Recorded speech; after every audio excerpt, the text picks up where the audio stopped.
Hello everyone, this is Arcane and welcome back to Star Citizen. In this video I'm going to be covering the ships available in the Hull series concept sale which started a few days ago. So the Hull series is made up of 5 ships focused entirely around cargo transportation. They are ordered alphabetically A through to E, with the Hull A being the smallest and cheapest ship and the Hull E being the largest and most expensive. Now when the MISC hull was revealed, I must admit it wasn't what I was expecting.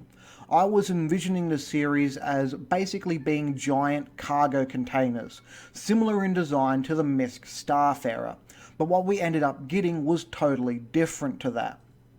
As you can see here, the MISC hull works by having an extendable cargo spindle down the centre of the ship. When extended, the spindle arms can hold a large number of containers which allow the MISC hull to carry much more cargo than would be possible for a conventional ship of the same size. On the other hand, when empty, the spindle can be retracted in and basically act like a spine for the ship, pulling the cockpit and the engines back together, making the MISC hull look like a completely normal ship from the outside. However, this is not the only benefit.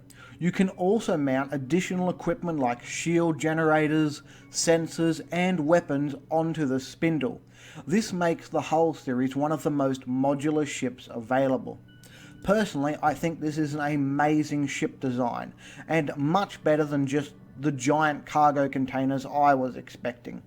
However, something important for me to mention before we move on to the ships is that the Star Citizen devs are currently in the process of updating the units of cargo measurement, and the Hull series are the only ships to use the new standard cargo units at the moment, I believe.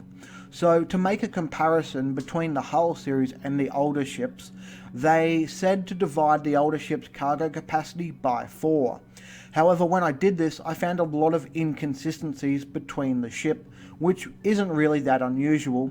So what I will be doing instead is making an estimation at the relative cargo capacity of the ships based on their physical size as best I can when the numbers don't make sense, but I will mention the numbers for those interested.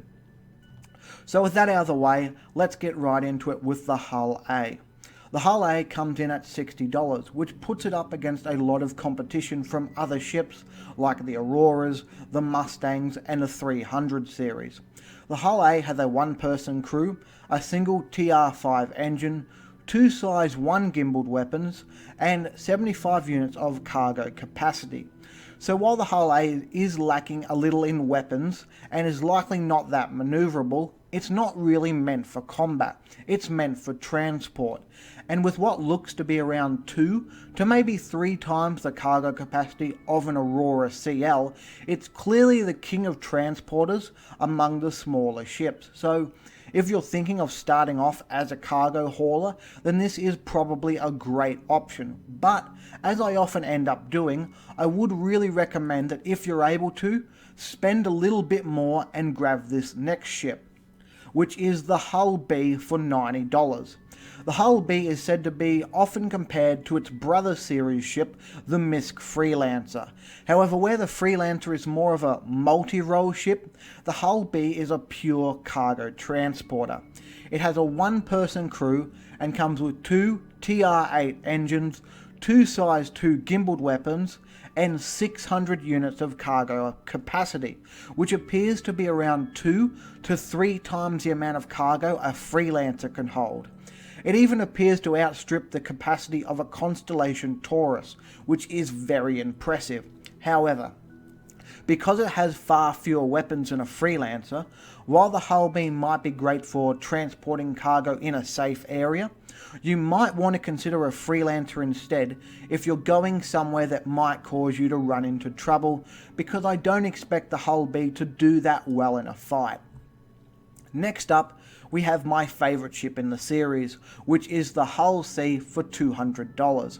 Often called the most common ship in the galaxy, the Hull 3 has a 3-person crew and comes with 6 TR8 engines, 2 size 1 gimbaled weapons, 6 size 2 gimbaled weapons, and 4,800 units of cargo capacity, which, if the numbers turn out to be correct, is 10 times the cargo capacity of the constellation Taurus.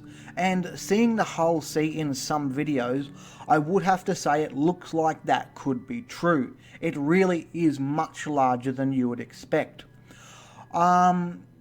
The reason I think this ship in particular is better than the last two is because it comes with a decent amount of weapons.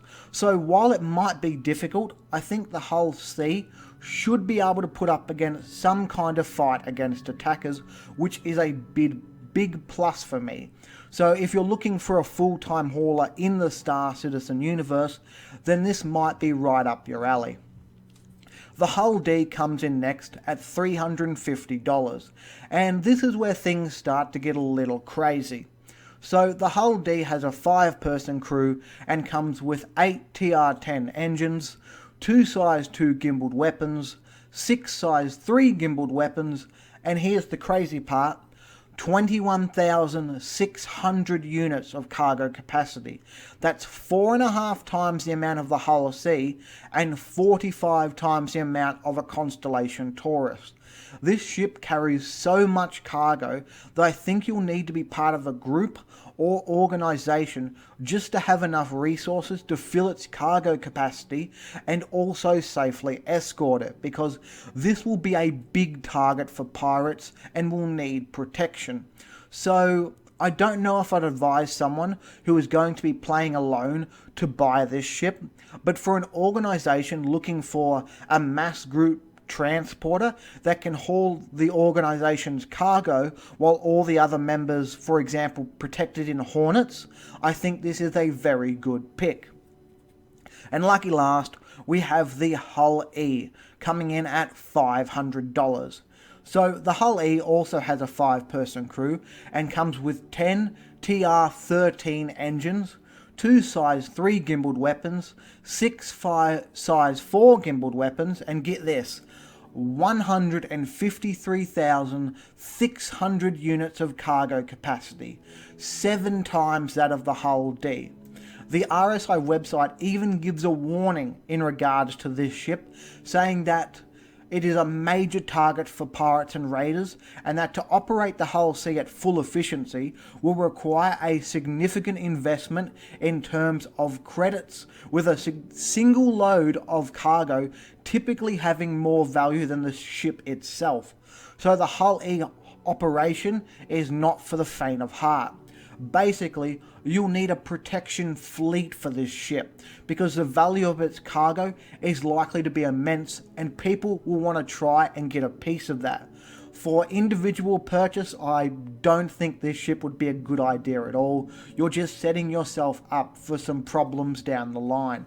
Now, if you want to buy all the Hull series together, you can do that with the Hullapalooza combo pack for $1,250, which saves you absolutely nothing, I'm afraid.